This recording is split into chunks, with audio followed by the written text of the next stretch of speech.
దేవుని ప్రేమించిన బిడ్డలు యేసుక్రీస్తు పేరిట మీ అందరికీ శుభాలు. దేవుని యొక్క మహాకృపలో ప్రియులారా, హెబ్రీలకు రాసిన పత్రిక 11వ అధ్యాయం 6వ వచనం. 11వ అధ్యాయం, విశ్వాసము లేకుండా దేవునికి ఇష్టడై ఉండుట అసాధ్యము. దేవుని యొద్దకు వచ్చువాడు ఆయన ఉన్నాడనియు తన్ను వెతుకు వారికి ఫలము దయచేయవడనియు నమ్మవలెను కదా. దేవుడు ఫలములు దయచేయవాడు ఎవరికి? వెతుకు వారికి. మరి సమాజంగా కూడుకొని ప్రార్థన చేసుకోవడం, ఆయన వెతికే సమయాలు దేవుడు ఇస్తూ ఉంటే మనం పోగొట్టుకొని మాకు ఫలాలు దయచేయండి అని అడిగితే ఎలాగా దయచేస్తాడు దేవుడు? అందుకనే ముందు మాట అన్నాడు, విశ్వాసము లేకుండా దేవునికి ఇష్టడై ఉంటే అసాధ్యం. దేవుడని ఊరక రోడ్డు మీద చెప్పుకొని మెళ్ళ గొలుసు వేసుకుంటే కుదరదు, సిలువ వేసుకుంటే కుదరదు. ఆయన ప్రేమించిన వారికి కొన్ని లక్షణాలు ఉంటాయి. ఎక్కడన్నా కూడినప్పుడు దేవుడిని కనపరచడానికి అవకాశం దొరుకుద్దేమో అని ఎతకాలి. పాట వీలైతే పాడాలి, వీలైతే బైబిల్ చదువుకోవాలి. ప్రియులరా, మరి నీ దగ్గర ఏమైనా కరపత్రాలు లాంటివి కొనుక్కుంటే కొంచెం కష్టాల్లో బాధలో ఉండి ఫోన్లలో మాట్లాడుకుంటుంటారు. వాళ్ళకి చెప్పండి, అయ్యా దేవుడిని నమ్మండి, మీకేమీ భయం ఉండదు అని చెప్పండి. మా చర్చికి రమ్మని మాత్రం చెప్పకండి, దేవుడిని నమ్మండి అని చెప్పండి. మనకు కావాల్సింది అదే. కాబట్టి దేవుడు అంటే అన్నమాట, హెబ్రీ పత్రికలో విశ్వాసము లేకుండా దేవునికి ఇష్టడై ఉండుట అసాధ్యం. ప్రియులారా, మరి మొట్టమొదటి మాటే విశ్వాసము అనే మాట. దాన్ని తీసుకుందాం. మార్క్స్ వార్త 5:34 వెళ్ళదు. మార్క్స్ వార్త 5వ అధ్యాయము 14వ వచనం. అందుకు ఆయన, కుమారి, నీ విశ్వాసము నిన్ను స్వస్థపరిచెను, సమాధానము గలదానవై పొమ్ము, నీ బాధ నివారణై నీకు స్వస్థత కలుగునుగాక అని ఆమెతో చెప్పాను. దేవుడు కూడా ఒక అమ్మాయితో చెప్తున్న మాట. ఆ అమ్మాయి విశ్వాసం అంట ఏం చేసిందంట? స్వస్థపరిచింది. కాబట్టి ఏమండి, ఆ పాస్టర్ ప్రార్థన చేశాడు, ఈ పాస్టర్ ప్రార్థన చేశాడు, ఆ డాక్టర్ దగ్గరికి వెళ్ళా, ఈ డాక్టర్ దగ్గరికి వెళ్ళా, తగ్గలేదు అని అంటే నీ దగ్గర విశ్వాసం లేదు. నేను గతంలో ఒక స్టోరీ మీకు చెప్పాను. ఇలాగ ఒక భార్య మరి సరిగా దేవుడి దగ్గరికి రాకుండా తిడుతూ కొడుతూ అరుస్తూ ఉండేటువంటి, అప్పుడప్పుడు వస్తూ ఉంటాడు అనమాట పండగలప్పుడు. అలా కాకుండా ఉన్నప్పుడు ఏం జరిగిందంటే, తనకి రోగం వచ్చింది. రోగం వస్తే పాస్టర్ గారికి పోయి చెప్పింది. సరే అని పాస్టర్ గారు ప్రార్థన చేశారు. అయితే ఇంటికి వచ్చి చెప్పిందంట అమ్మాయి, అయ్యా పాస్టర్ గారు ప్రార్థన చేశారు, తగ్గుద్దిలే. మరి ఏం బిళ్ళలే లేదా అన్నాడంట. బిళ్ళలేదా పాస్టర్ గారు అన్నాడు. ఇయ్యలేదయ్యా, తగ్గుద్ది, ప్రార్థన చేశారు. కాదు పాస్టర్ గారి దగ్గరికి వెళ్ళి బిళ్ళలు తీసుకురాపో అన్నాడు. సరే మరుసటి రోజు మళ్ళా వచ్చింది. అయ్యగారు ఇట్లా అడిగాడు మా ఆయన అన్నాడు. సరే ఈయన ఏం చేయాలి అర్థం, నేను డాక్టర్ కాదు కదా బిళ్ళలు ఇయటానికి, అసలు ఏం రోగం కూడా తెలియదు. సరే అని చెప్పేసి ఆయన వాళ్ళు అన్నం తిన్న తర్వాత వేసుకునే బిళ్ళలు ఉన్నాయంట. ఆ బిళ్ళలు ఒక 4 ఇచ్చాడట. ఇచ్చేసి ప్రార్థన చేసి ఇచ్చాడట. ఆ 4 తీసుకెళ్ళి, అయ్యా పొద్దున ఒకటి రాత్రి ఒకటి వేసుకోమన్నాడు అని చెప్పి. అవునా అన్నాడు. సరే అని చెప్పేసి ఆమె కూడా ప్రార్థన చేసి వాళ్ళ ఆయనకి ఇచ్చిందంట. నువ్వు దేవుడు నమ్మయ్యా, తగ్గుద్దని నమ్మకం పెట్టుకో, నువ్వు తగ్గుద్ది, దేవుడు సహాయం చేస్తాడు నీకు అని చెప్పిందంట భార్య కూడా. ఓకే వేసుకున్నాడంట. భలే బిళ్ళలు ఇచ్చాడే మీ పాస్టర్ గారు అన్నాడంట. భలే తిమ్మిరిగా ఉన్నాయంట బిళ్ళలు. ఏమండి, సరే వేసుకుంటున్నాడు. ఒక రోజు అయిపోయింది, 2వ రోజుకి వచ్చేసరికి అతనికి తగ్గిపోయిందంట. ఇంకా బిళ్ళొద్దులేవి అన్నాడు. లేదు వేసుకోయా, ఈరోజు కూడా వేసుకో అని చెప్తే ఆ మరుసటి రోజు కూడా ఉదయం ఒకటి వేసుకున్నాడంట, రాత్రి కూడా వేసుకున్నాడు. అయిపోయింది. మరుసటి రోజు ఏదో ప్రార్థన పెట్టారంట చర్చిలో. అయ్యా మరి నేను ప్రార్థనకి వెళ్ళొస్తాను, కొంచెం జాగ్రత్తగా ఉండి, తగ్గింది కదా, నీకు హుషారు వచ్చింది కదా ఇప్పుడు అంటే, లేదు నేను కూడా చర్చికి వస్తాను కదా, పాస్టర్ గారు భలే బిళ్ళలు ఇచ్చాడు అని చెప్పాడు. సరే అని చెప్పేసేసి అందరూ ప్రార్థనకు వచ్చారు. ప్రార్థనకు వచ్చిన తర్వాత అంతా ప్రార్థన అయిపోయింది, భోజనాలు కూడా అయిపోతా ఉన్న సందర్భంలో ఇంక ఆరాటం ఆగట్లా. అసలు ఏం బిళ్ళలు ఇచ్చావు, భలే బిళ్ళలు ఇచ్చామంటున్నాడు. సరే అందరికీ చెప్పాడట పాస్టర్ గారు, నేనే బిళ్ళలు ఇవ్వలేదు ఆయనకి, ఇదిగోండి టిట్ బిట్స్ అంటే అన్నం తిన్న తర్వాత వేసుకుంటారే అవి ఇచ్చాడు. కానీ అతను ఏమనుకున్నాడు చెప్పండి, రోగం తగ్గే బిళ్ళలు ఇచ్చాడని నమ్మాడు. కాబట్టి ఇప్పుడు బిళ్ళ నయం చేసిందా, విశ్వాసం నయం చేసిందా? విశ్వాసమే. చాలామందికి ఆ భయం ఉంటుంది. కారణం ఏంటంటే సగం విశ్వాసం ఎప్పుడు కూడా దేవుడి రాజ్యానికి తీసుకెళ్తాం. కాబట్టి ప్రభువుని నమ్ముకోవటం అంటే మందిరంలోనికి రావటం, ప్రార్థన చేయటం, దిక్కులు తోడుకుని ఉండటం, టైం అంతా దేవుడికి ఇవ్వటం, మరి మనసంతా దేవుడి మీద లగ్నించడం. ఏమంటాడంటే కీర్తనలో దావీదు అంటాడు, నీ మందిరంలోనే నీ ముఖ ప్రకాశతను చూడటానికి నేను వచ్చాను అని అన్నాడు. ఏం చూడటానికి వచ్చాడు? ఆయన ముఖ ప్రకాశత. పాస్టర్ గారు బాగున్నారా, ఏ డ్రెస్ వేసుకున్నాడు, ఎలాగున్నాడు, జుట్టు ఎలాగుంది, కోట్ ఎలాగుంది, ఇవి కాదు పరిశీలన చేయాల్సింది మనం. అందుకనే డ్రెస్ కోడ్ పెట్టుకున్నారు కొన్ని సంఘాలు. ఏంటంటే వాళ్ళు ఒకటే డ్రెస్ వైట్, నువ్వేం చూసినా ఇక వైటే. కాబట్టి ఇక పాస్టర్ని ఏం చూస్తావు, ఫలానా కలర్ డ్రెస్ వేసాడు అనేది చూడం. అలాగే నిజంగా వైట్ డ్రెస్ వేసుకొని సేవ చేసేవాళ్ళు రంగు వేయరు, కలర్ తలకి రంగు వేయరు, బట్టతలు ఉంటే విగ్గు పెట్టుకోరు. కొంతమంది అలాగా విగ్గు పెట్టుకొని వాక్యం చెప్తారు. చూడండి మీరు కొంతమంది యూట్యూబ్లో వాళ్ళ విగ్గు అలాగే ఉంటుంది, వాళ్ళ క్రాప్ అలాగే ఉంటుంది, మారదు అసలు. నేను అనుకుంటాను అప్పుడప్పుడు నా జుట్టు ఏంటి ఎక్కువ అవుతుంటే నేను కట్ చేయించుకుంటాను, క్షవరం చేయించుకుంటుంటాను, మీరు వీళ్ళ జుట్టు ఏంటి క్రమంగా ఒకటే సైజులో ఉంటుంది. అప్పుడు మా టీచర్ గారు అన్నారు, అది విగ్ అండి అని. అంటే విగ్గు పెట్టుకొని బోధ కూడా చేయొచ్చు, రంగేసి బోధ చేసుకోవచ్చు కదా. అలాంటి చోటకే జనాలు ఎక్కువగా వెళ్ళిపోతున్నారు. మరి ఇప్పుడు విశ్వాసం ఎక్కడుందంటారు? జుట్టులోనా, డ్రెస్సులోనా, నీలోనా, దేవుళ్ళలోనా? ఆమె ఎలాంటి డ్రెస్ వేసుకొని వచ్చిందో మనకు తెలియదు కదా. కానీ దేవుడు ఏమన్నాడు ఆమెని, నీ విశ్వాసము నిన్ను బాగు చేసి. ఇక్కడ డ్రెస్సుల గురించి మాట్లాడు బైబిల్లో. నువ్వు ఈ డ్రెస్ వేసుకొని వచ్చావు, ఆ డ్రెస్ వేసుకొనిరా, స్నానం చేసిరా, ఈ మాటలు ఉండవు బైబిల్లో. చూడండి యాకోబు పత్రిక 2వ అధ్యాయం 26వ వచనం. ప్రాణము లేనటువంటి శరీరం ఎలాగో మృతమో అలాగే క్రియలు లేని విశ్వాసము కూడా మృతం. నాకు విశ్వాసం ఉంది అంటే చూపించు అని అంటే నువ్వు చూపించగలగాలి. విశ్వాసం అనేది చూపించగలగాలి. ఒక అమ్మాయి అడుక్కోవడానికి వచ్చింది. ఒక హిందువుల రోడ్డు మీదే ప్లాట్ఫామ్ మీద అడుక్కుంటుంది. అయా కొంచెం డబ్బులు లేవు, ఆహారానికి కొంచెం డబ్బులు ఇవ్వండి. సరే అతను హిందూ కాబట్టి అతను అన్నాడు, సరే నీకు బొట్టు పెట్టుకో, 100 రూపాయలు ఇస్తా అన్నాడు.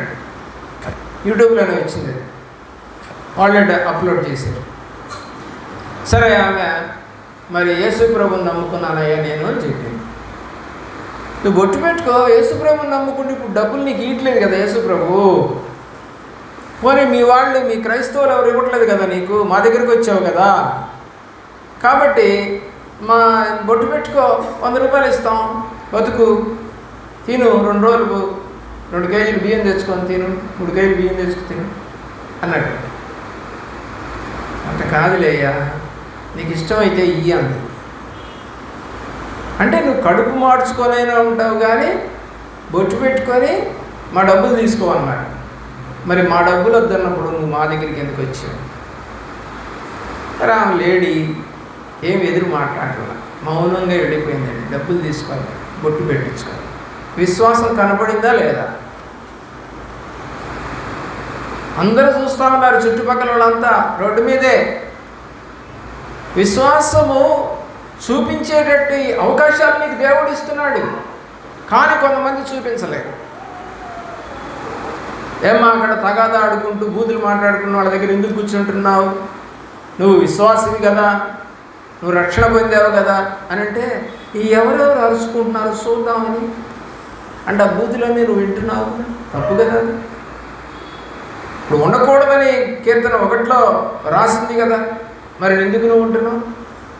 అంటే మనకు సంబంధం లేని మనుషుల దగ్గరికి వెళ్ళి, నీ కొడుకులో నీ కూతుర్లో నీటి వరకు కాదని ఎవరో అరుచుకుంటున్నారు రోడ్డు మీద, నీకెందుకు? అనవసరమైనటువంటి విషయాల్లో దూరేవాడు క్రైస్తవుడు కాదు. ప్రభువారు కూడా శాస్త్రులు పరిచయాలు గొడవల్లో ఎప్పుడు దూరలా పోలేదు. ఆయన పోయి తీర్పు ఎప్పుడు చెప్పలే వాళ్ళకి. బైబిల్ చదవండి, బాగా అర్థం అవుతుంది. ఆయన ఎక్కడన్నా శాస్త్రులు పరిచయాలు కొట్టుకుంటున్నా అరుచుకుంటున్నా తిట్టుకుంటున్నా వాళ్ళ దగ్గరికి పోయాడా? తీర్పు ఏమైనా తీర్చడానికి ప్రయత్నం చేశాడా? ఆయన మాత్రం సువార్త చెప్పుకుంటూ పోతున్నాడు. వెంబడించిన వారందరినీ దేవుడి వైపు ఆకర్షించుకునేటట్టుగా చేస్తూ ఉన్నాడు. కాబట్టి ఏముండకూడదు? మత్తయి సువార్త 13వ అధ్యాయం 58వ వచనం. 58వ వచనం. వారి అవిశ్వాసమును బట్టి ఆయన అక్కడ అనేకమైన అద్భుతములు చేయలేదు. అవిశ్వాసం ఉంటే ఏం జరగవండి? అద్భుతాలు జరగవు. నువ్వెంత మొత్తుకో, సరిగా నడవకుండా ఏమండి బస్సు పోతానే ఉంది అనుకున్నాం, కానీ తగిన స్పీడ్లో పోవట్లేదు. అంటే బండిలో ఏదో లోపం ఉందని గ్రహించినటువంటి డ్రైవరు దీన్ని స్పీడ్ పెంచకూడదు, ఇట్లా మెల్లిగా ఎట్టబడి చేరుద్దాము అని అతను అనుకుంటున్నాడు. కానీ బస్సులో కూర్చున్నాడు ఏమనుకుంటున్నారు? ఏం బస్సు ఇది, ఏం నడకది, ఏం డ్రైవర్ వాడు, ఎన్ని మాట్లాడారండి. కానీ అతను ఏమనుకుంటున్నాడంటే వీళ్ళని ఎట్లాగైనా సరే సేఫ్గా తీసుకెళ్ళాలి, దీన్ని మధ్యలో ఆపేసేసి వీళ్ళని ఇబ్బంది పెట్టకూడదని అతను అనుకుంటున్నాడు. ఆ మాట చెప్పలేదు. బస్సులో ప్రాబ్లం ఉంది అందుకని నేను ఇలాగ నడుపుతున్నానని అయితే చెప్పలేదు అతను. అమ్మ వెళదామమ్మా, వెళ్దామమ్మా, వెళ్దాంలేమ్మా, తొందరపడబాకండి అమ్మా, కొంచెం ఓపిక పట్టండి అమ్మా అని చెబుతున్నాడు అతను. ఎంత ఓర్పో ఆ డ్రైవర్కి. ప్రియులారా, ఎలాగైతే గమ్యస్నానం చేరాల్సినటువంటి ఒక 20 నిమిషాలకి లేటుగా అది వెళ్ళింది, అలా వెళ్ళినా కూడా వాళ్ళకి పెనాల్టీ వేస్తారు. ఎవరికి? డ్రైవర్కి. ఎందుకంటే ఆ బస్సు అక్కడికి వస్తే కానీ ఇంకో బస్సు ఇంకో చోట నుంచి కదలడానికి లేదు. వాళ్ళకి ఒక రూల్స్ ఉంటాయి ఇక్కడ. ఏ బస్సు ఏ టైంకి ఎక్కడ రీచ్ అవ్వాలి, మళ్ళీ అక్కడి నుంచి ఎప్పుడు బయలుదేరాలి అనేది ఉంటుంది. చార్ట్ లాగా ఉంటుంది అక్కడ. ప్రియులారా, అప్పుడు మేనేజర్ అడిగాడంటే ఏమిటి వైఆర్ లేట్ అన్నాడు. సరే మేనేజర్ని తీసుకెళ్ళి చూపించాడు. ఇది ప్రాబ్లం, నేను మధ్యలోనే ఆకుంటే చాలా ఇబ్బంది అయ్యేది, మనకి ఇంకా ఎక్కువసేపు పట్టేది బస్సు ఇక్కడికి రావడానికి అని చెప్పినప్పుడు ఓకే ఓకే అని చెప్పేసి ఆ ప్రాబ్లమ్ని రాసి అందులో చార్ట్లో రాసి ఇందువల్ల లేట్ అయిందని ఆ బస్సుని షెడ్లోకి పంపించి ఇంకొక బస్సుకి అతన్ని పంపించడం జరిగింది. కాబట్టి కానీ లోపల ఉన్నటువంటి వాళ్ళందరూ ఏమనుకుంటున్నారు చెప్పండి? చేతగాని డ్రైవరు, సత్తు చిత్తుబండి, ఇలాంటి బండ్లు ప్రభుత్వాన్ని తిడుతున్నారు, డ్రైవర్ని తిడుతున్నారు, బస్సును తిడుతున్నారు, ఇక అనరాని మాటలనే వేస్తారు. ఎవరు వీళ్ళంతా అని. అందులో ఎవరో ఒక 2 విశ్వాసులు ఉన్నారంట. ఆ 2 విశ్వాసం చెబుతున్నారట, వెళ్దాంలే సేఫ్గా, దేవుడు ఎందుకని ఇట్లాగా మెల్లిగా తీసుకెళ్ళమని చెప్పాడో లేయ్యా అంటే, ఏం దేవుడు చెప్పేది అన్నారంట. అవునయ్యా, దేవుడి చిత్తం లేకుండా ఏం జరగదు అని వాళ్ళు చెబుతున్నారు. చాలేమమ్మా అన్నారు. నిజంగానే ఆ బస్సు మరి వాళ్ళు వెళ్ళాల్సిన స్పీడ్లో కనుక వెళ్ళుంటే ఆ ముందు ఒక ట్యాంకరు ఒక బస్సును ఢీకొనిందంట. ఆ ఢీకొన్నప్పుడు దరిదాపు 13 మంది చచ్చిపోయారంట బస్సులో. అంటే యాక్చువల్గా ఈ బస్సు వెళ్ళాలి అప్పుడు, కానీ దీని వెనకాల బస్సు ఉంది కదా, ఇంకొక బస్సు, అది కూడా ఒక అరగంటకు బయలుదేరిందిగా, అది ముందే వెళ్ళిపోయింది. ఎందుకంటే ఇది స్లోగా వెళ్తుంది కాబట్టి వాడు దాన్ని పట్టించుకోవాలి, ఎందుకు అని అడగలేదు ఆ డ్రైవర్.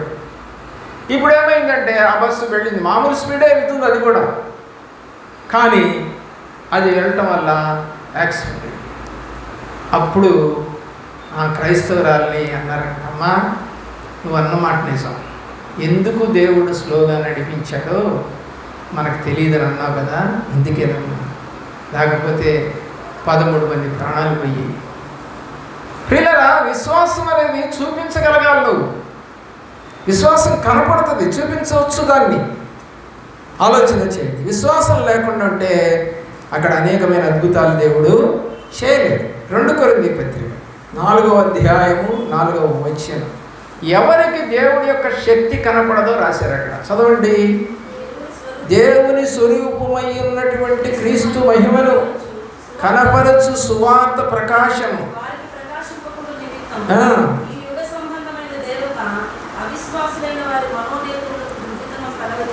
ఏం ప్రార్థనలేమా, ఏం జరుగుతాయిలేమా, ఇలా అనకూడదు. ఎప్పుడు కూడా మనం దేవుడు చేస్తాడు. చూద్దాం చూద్దాం. రోగం తొందరగా తగ్గదు. కొంచెం ట్యాబ్లెట్లు, కొంచెం రెస్ట్ తీసుకోవాలి. డాక్టర్ చెప్పినట్టు వినాలి, అప్పుడు తగ్గుతుంది. కాబట్టి ఇక్కడ మనము చూసినట్లయితే అవిశ్వాసం ఉంటేనేమో అద్భుతాలు జరగవు. ఇతను ఏమంటున్నాడంటే, నీకు సువార్త ప్రకాశించాలి అని అంటే నీ మీద ఏముండకూడదు? ఈ యుగ సంబంధమైన దేవత యొక్క ముసుగు ఉండకూడదు. ముసుగు అంటే చెప్పండి, కనపడతానే ఉంటుంది కానీ సరిగా కనపడదు. ముసుగు అంటే 2 రకాలు ఉంటాయి. కనపడతానే ఉంటుంది కానీ సరిగా కనపడదు. కొన్ని ముసుగులు ఏంటంటే అసలు కనపడకుండా, అసలు కనపడదు. పెళ్ళిలో వేలేస్తారు. వేలేసిన తర్వాత చివరిలో అంటాడు మాస్టర్ గారు, అయ్యా ఇప్పుడు దాకా నువ్వు తెరనకాల ముఖం చూసావు, ఇక నుంచి ఆమెను తేటగా చూడు అంటాడు. ఇప్పటిదాకా తెరనకాల చూసావు ఆమెని, ఇప్పుడు అలా కాదు, ఇక నువ్వు తేటగా చూడు, ఇక ఆమె నీ బిడ్డ అయిపోయింది ఇప్పుడు అని పెళ్లిలో వర్తమానంలో చెప్తాం. దేవుని యొక్క ప్రేమలో అవిశ్వాసం అనేది ఉండకూడదు. ఇంకొకటి ఏంటంటే భ్రష్టమైనటువంటి విశ్వాసం కూడా ఉండకూడదు. తిమోతికి రాసిన పత్రిక, 2 తిమోతి పత్రిక 3వ అధ్యాయం 8వ వచనం.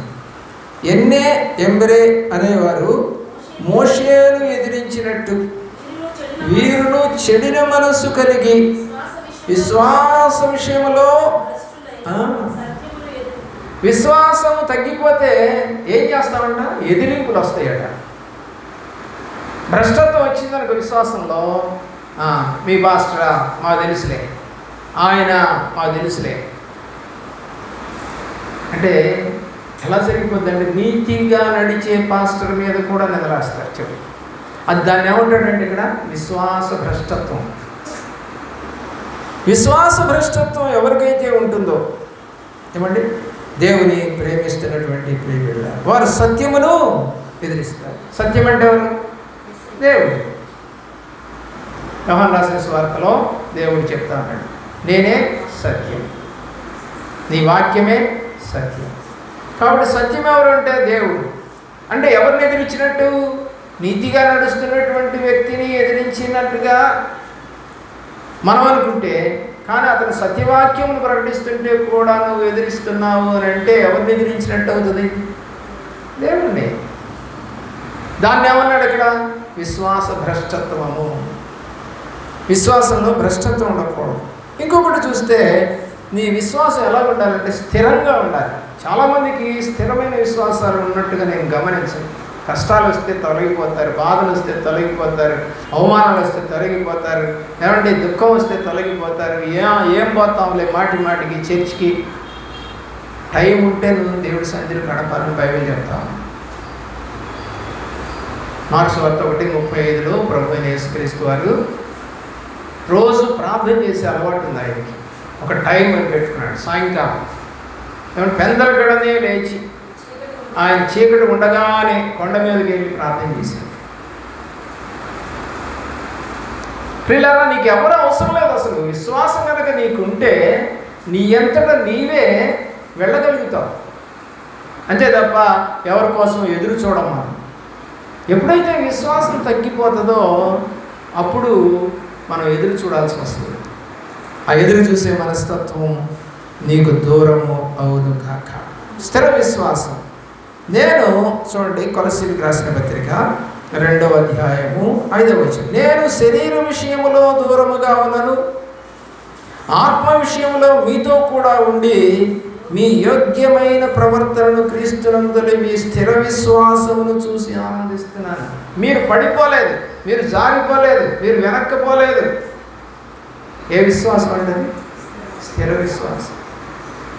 దూరంగా ఉన్నా నేను మీకు, కానీ ఆనందిస్తున్నా, మంచిగా ఎదుగుతున్నారు మీరు, దేవుళ్ళు ఎదుగుతున్నారు, మంచి ప్రవర్తన ఉంది, చెడ్డ ప్రవర్తన రాలేదు అని తెలుసుకుంటే దేవుని ప్రేమిస్తున్న ప్రేమిళ్ళరా, అది స్థిర విశ్వాసం.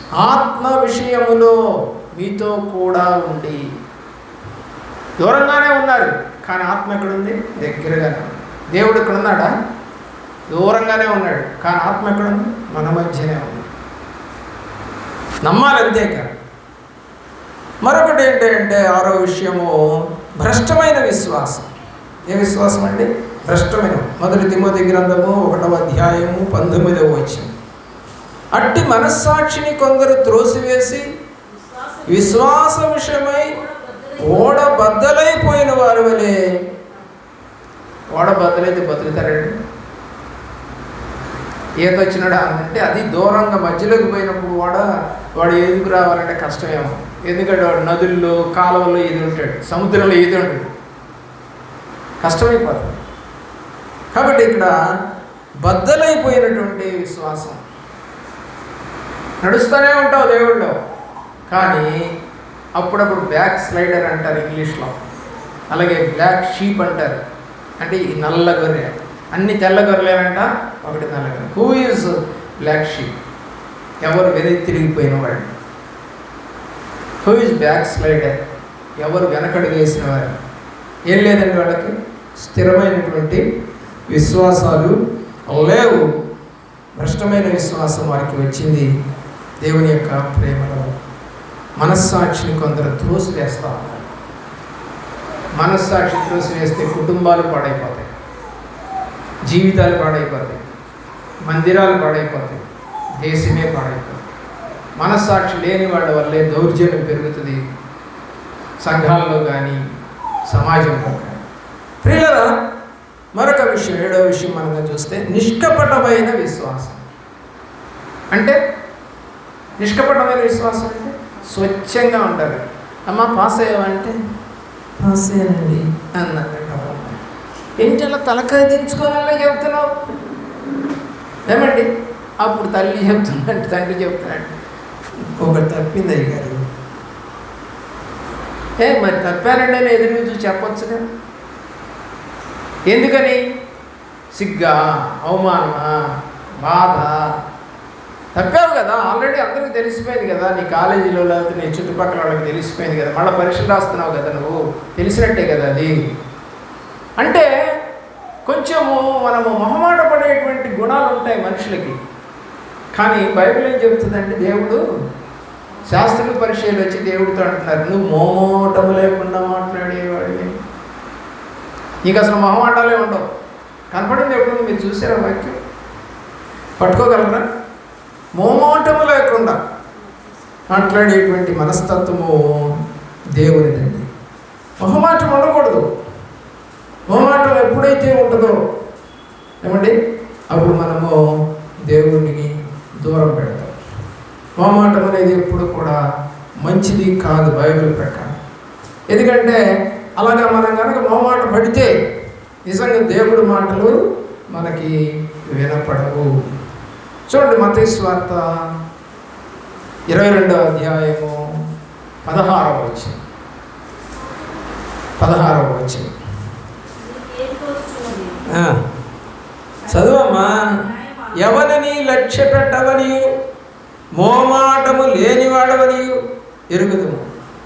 ఏమంటున్నారండి? బోధకుడా, నీవు సత్యవంతుడవై ఉండి దేవుని మార్గము సత్యముగా బోధించుతున్నావనియు నీవు ఎవరిని లక్ష్య పెట్టవనియు మోమాటము లేనివాడవని ఎరుగుదము. దేవుడు మొహమాట పడ్డాడు. చాలామంది విశ్వాసులు అలాగే సేవకులు మొహమాటాలు పడతారు. మొహమాటం అనేది నీ యొక్క లౌకికమైన జీవితానికి గుర్తు. లౌకికమైన జీవితాలు, లౌక్యంగా మాట్లాడాలని ఆశపడే వాళ్ళకి ఈ మొహమాటాలు ఉంటాయి. మరి అది శాస్త్రులు పరిచయులు దేవుడి విషయంలో చెప్పిన సాక్ష్యం. యాకోబు కూడా అంటున్నాడు, 2వ అధ్యాయము 1వ వచనం. 2వ అధ్యాయము 1వ వచనం. నా సహోదరులారా, మహిమా స్వరూపియగు మన ప్రభువు అయినటువంటి యేసు క్రీస్తును గూర్చిన విశ్వాస విషయములో మోమాటము గలవారై ఉన్నప్పుడు. విశ్వాసంలో ఎప్పుడు మోమాటం ఉండకూడదు. అమ్మ ప్రభువుని నమ్ముకున్నాం అందుకే నేను బొట్టు పెట్టుకున్నాను. అవును పెట్టుకోం, మేము నగలు నగలు కూడా వేసుకోం, మరి గజలు పెట్టుకోం, గోళ్ళ పెంచుకుంటావా పెంచుకోం, గోళ్ళకి రంగులు వేసుకుంటావా వేసుకోం, మ్యాచింగ్ డ్రెస్సులు వేస్తావా వేయం, ఐబ్రోస్ దిద్దావా దిద్దాం, కటింగ్ చేసుకుంటావా జుట్టుని కటింగ్ చేసుకోం, ముసుగేసుకుంటాం చర్చిలో. విశ్వాసానికి గుర్తులు నలుగురు అడుగుతారు. నిన్ను అడిగినప్పుడు నువ్వు చెప్పుకోవడానికి నేను విశ్వాసిని, అందుకని నేను చేయను, బాహ్యమైన అలంకారాలు మాకు వద్దు, ఆత్మ సంబంధమైన అలంకారములే మాకు దేవుడి రాజ్యానికి వారసత్వాన్ని ఇచ్చేవి. బాహ్య సంబంధమైన అలంకారాలు ప్రేమించువారం కాదు మేము. పిల్లలు మొహమాటం ఏముంటుందంటే చెప్పలేరు, డైరెక్ట్గా చెప్పలేరు. ఎందుకని? మొహమాటం. దేవుని ప్రేమిస్తున్న ఎప్పుడైతే నువ్వు మొహమాటంతో మాట్లాడటం నేర్చుకున్నావో నువ్వు విశ్వాసంలో నుంచి తొలగిపోయావని అర్థం. అంటే దేవుడు లాగా ఉండాలని దేవుడు మాదిరిగా పెట్టిపోతే ఆ మాదిరి చూపించలేకపోతాము. కారణం ఏంటంటే నేను రంగు వేసుకుంటా, నేను ఎగ్గు పెట్టుకుంటా, నేను మేకప్ వేసుకుంటా, నేను మ్యాచింగ్ డ్రెస్సులు వేసుకుంటా. ఇంకా నువ్వు సెలబ్రిటీగా. సెలబ్రిటీస్ వాళ్ళకి ఇచ్చినటువంటి ప్రోగ్రాములు బట్టి వాళ్ళు డ్రెస్ చేంజ్ చూసుకుంటారు. ఒకళ్ళేమో నిండుగా చీర కట్టుకొని వస్తారు ఒక పార్టీలో హాఫ్ దాని పేరు స్లీవ్లెస్ వేసుకొని వస్తారు. ఏమండి సగం కనపడేటట్టుగా గుడ్డలు వేసుకొని వస్తారు ఇంకొక పార్టీకి. ఎందుకు మారుతారు అంటే వాళ్ళు సెలబ్రిటీస్, వాళ్ళకి ముందుగానే డ్రెస్ కోడ్ ఉంటుందట. నాకైతే తెలియదు అది. ఎందుకంటే ఒక సేవకుడు, నేను ఇజ్రాయెల్ దేశము అలాగే కొరియా దేశం వెళ్ళినప్పుడు పేరు ఏంటంటే జిమ్ కొరియమో ఏదో ఉంది ఆమె పేరు. ఆమె మాకు ముందుగానే చెప్పింది, మీరు మినిమం 3 కోట్లు తెచ్చుకోండి, ఎందుకంటే మనం వెళ్ళేటువంటి ఆ యొక్క సెమినార్కి అందరూ కోట్లు వేసుకొని వస్తారు, ఇంగ్లీష్ మాట్లాడటానికి ప్రయత్నం చేయండి, సాక్ష్యం కూడా ఇంగ్లీష్లో చెప్పండి అని కొన్ని హింట్స్ ఇచ్చింది. సాక్స్ వేసుకొని ఉండాలి, ఓపెన్ లెగ్స్ కనపడకూడదు చర్చిలో. ఏంటి అవుట్ ఆఫ్ కంట్రీలో ఇన్ని కండిషన్సా?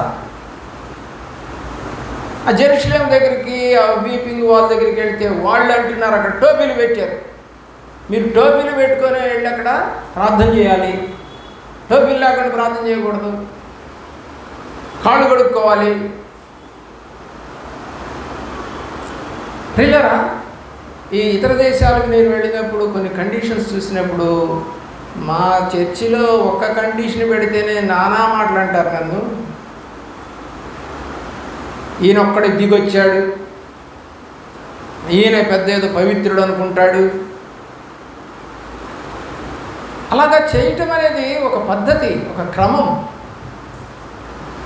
పెంతెకోస్తులో వాళ్ళందరూ వెళ్ళి జాయిన్ అయ్యే వాళ్ళు ఎవరైనా సరే వైట్ డ్రెస్ ఎందుకు వేసుకెళ్తారు? అదొక క్రమం. పెళ్లి కాని వాళ్ళు లేదా పెద్దవాళ్ళు అయిన వాళ్ళే ముందెందుకు కూర్చుంటారు? అదొక క్రమం. వాళ్ళంతా పరిశుద్ధుల కింద ట్రీట్ చేస్తారు వాళ్ళు, అదొక గుంపు, వాళ్ళు ముందుంటారు. అదొక లెక్క అండి, అదొక లెక్క. అలాగే డైలీ చర్చికి వస్తూ సింగింగ్ ప్రాక్టీస్ చేసే వాళ్ళని మాత్రమే పాట పాడిస్తారు, అదొక క్రమం.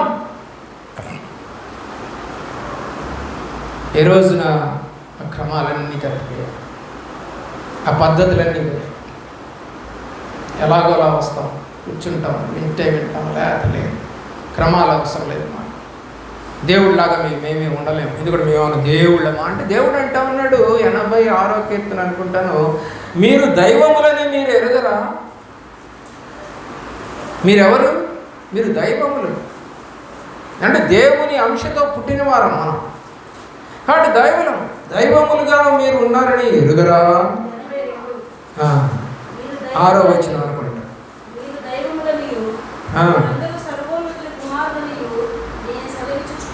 దేవుని ప్రేమిస్తున్నటువంటి ఆలోచించేయండి.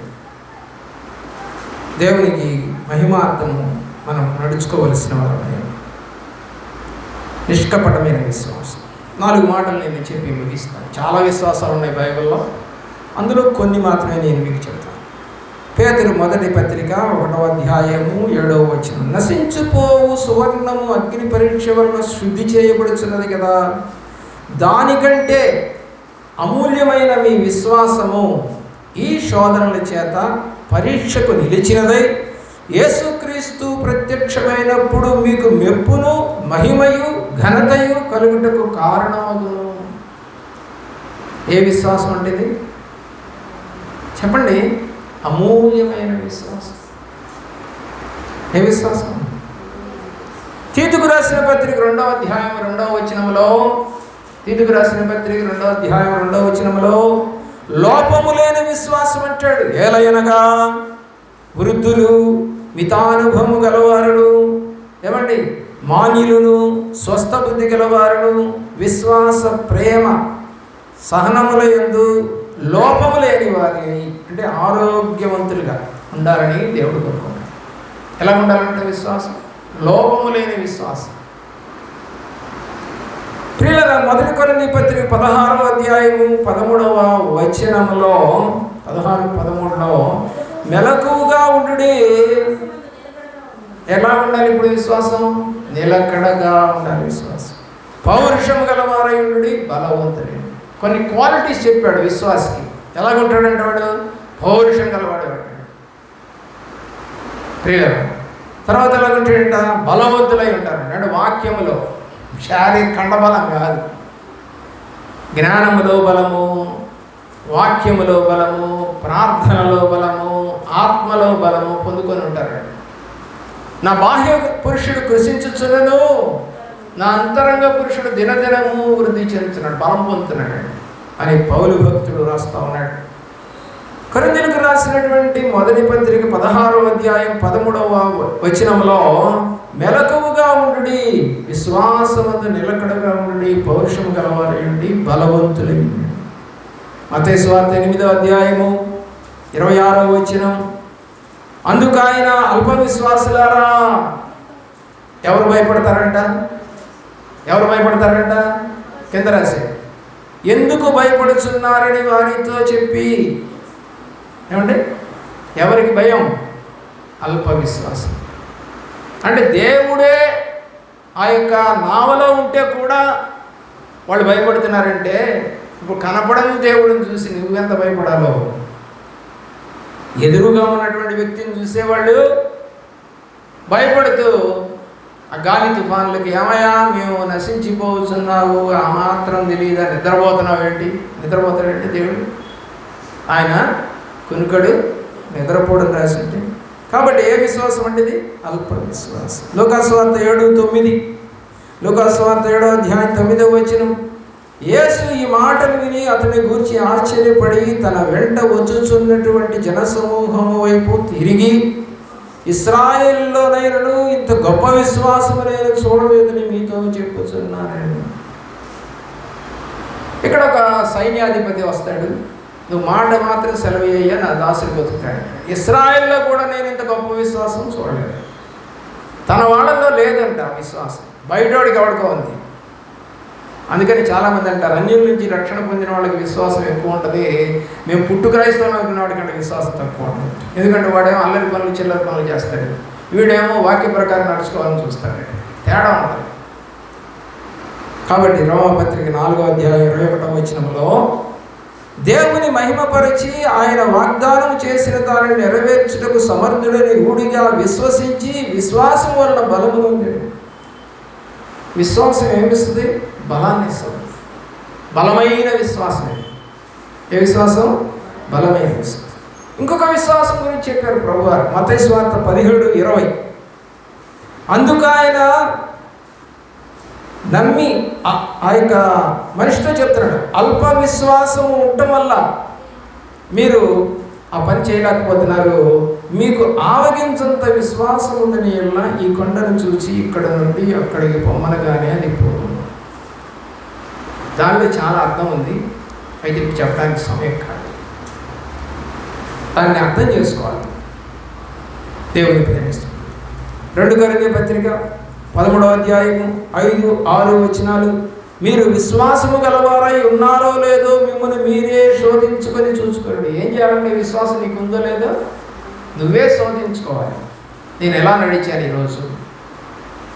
దేవునికి ఇష్టంగానే నడిచానా? మహిమపరిచేటట్టుగా నడిచానా? నా మాటలు, నా చూపు, నా ప్రవర్తన, నా నడక, నా స్వభావం, నా అంతరంగం, నా మనస్సాక్షి ఎలాగుంది? పరిశీలన చేసుకోవాలి. మిమ్మల్ని మీరే శోధించుకొని చూసుకొనుడి, మిమ్మల్ని మీరే పరీక్షించుకొనుడి. మీరు భ్రష్టులు కాని ఎడల యేసుక్రీస్తు మీలో ఉన్నాడని మిమ్మల్ని గూర్చి మీరే ఎరుగురా. మేము భ్రష్టులము కామని మీరు తెలుసుకొందురని నిరీక్షించుచున్నాను. భ్రష్టులం కాలేదు మేము. ఈ తప్పు లేదు మాలో. బైబిల్లో ఉన్నట్టుగానే నడుస్తున్నాం. మా సొంత ప్రయత్నాలు లేదా ఇంకొక పాస్టర్ గారో, ఇంకొక చర్చో, ఇంకొక విశ్వాసలో అన్న మాటలు మేము పట్టించుకోవట్లా. వాక్యంలో ఉన్నదాన్ని మాత్రమే చేస్తూ ఉన్నాం. మేము విశ్వాస భ్రష్టులము కాలేదు. చెప్తావా? ప్రియులారా, ఆలోచించి. ఎందుకంటే దేవుని వైపు చూస్తూ మన విశ్వాసం ఎలాగుందో కనిపెట్టలేకుండా ఉన్నామేమో, తెలుసుకోలేకుండా ఉన్నామేమో, బలహీనంగా ఉందేమో. మళ్ళీ ఒకసారి రీకాల్ చేస్తానండి, నేను గుర్తు చేసుకున్నాం. మొట్టమొదటిది విశ్వాసం, రెండోది క్రియలు లేని విశ్వాసం, మూడోది అవిశ్వాసం, నాలుగోది భ్రష్టమైన విశ్వాసం, ఐదోది స్థిర విశ్వాసం, ఆరోది బద్దలైన విశ్వాసం, ఏడవది నిష్కపటమైన విశ్వాసం, ఎనిమిదోది అమూల్యమైన విశ్వాసం, 9 లోపము లేని విశ్వాసం, 10 నిలకడైన విశ్వాసం, 11 అల్ప విశ్వాసము, 12 గొప్ప విశ్వాసము, 13 అల్పమైన బలమైన విశ్వాసము, 14 ఆవగించంత విశ్వాసం. 14 విశ్వాసాల గురించి మాట్లాడారు. ఏదేమైనా నమ్మినవాడు, చెప్పండి, చూసి నమ్మినవాడు కన్నా చూడక నమ్మినవాడు. నువ్వు ధన్యత పొందాలని ఆశపడితే ఆయన ఇక్కడ లేడు, మన ముందు లేడు. కాబట్టి వాక్యం ఏదో ఉంటుందిలే బైబిల్లో, మనం దాని ప్రకారం నడవాలా. మన పక్క వాళ్ళు ఎలా నడుస్తున్నారు, ఆ చర్చ్ వాళ్ళు ఎలాగ నడుస్తున్నారు, ఈ చర్చ్ వాళ్ళు ఎలాగ నడుస్తున్నారు, మా అత్త చెబుతుంది, మా అమ్మ చెబుతుంది, మా మామ చెబుతున్నాడు, వేసుకో, చేసుకో, ఉండుకో. ఎవరి విశ్వాసం మీద కట్టుకుంటున్నావు? మనుషుల విశ్వాసం మీద కట్టుకుంటావా?